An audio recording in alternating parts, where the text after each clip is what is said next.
உயிர் உறையும் பொழுதுகள். கவிதை தொகுப்பு. கவிதாயினி ரித்து சூர்யா ரித்து. உயிர் உறையும் பொழுதுகள்.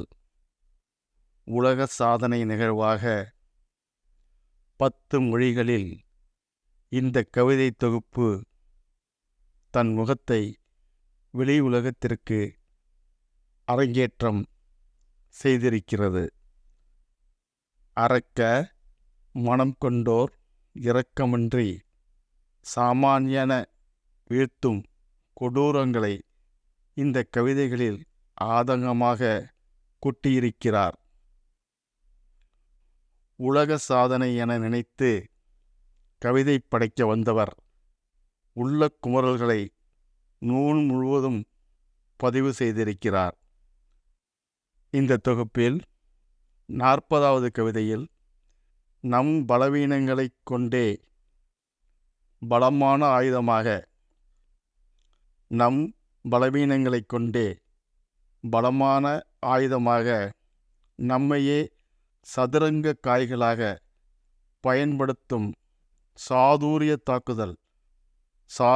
தாக்குதல் ஒவ்வொரு தினமும் மற்றும் முரணில் முட்டி நிற்கும் யதார்த்தங்கள் போன்றவையும் 22வது கவிதையில் சத்தியவான்களின் கூட்டத்தில் சாணக்கியன் தர்மம் செல்லுபடி ஆகாமலும்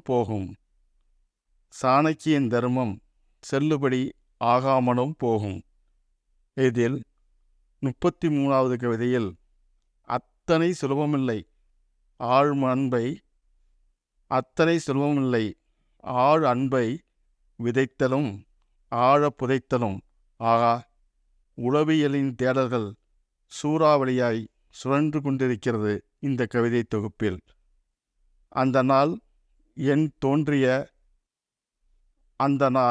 என் தோன்றிய வழிகள் மரணத்தை விட ஒரு தாயின் பிரசவ வழியை விட கொடியதென்பேன். என் சொல்வேன்.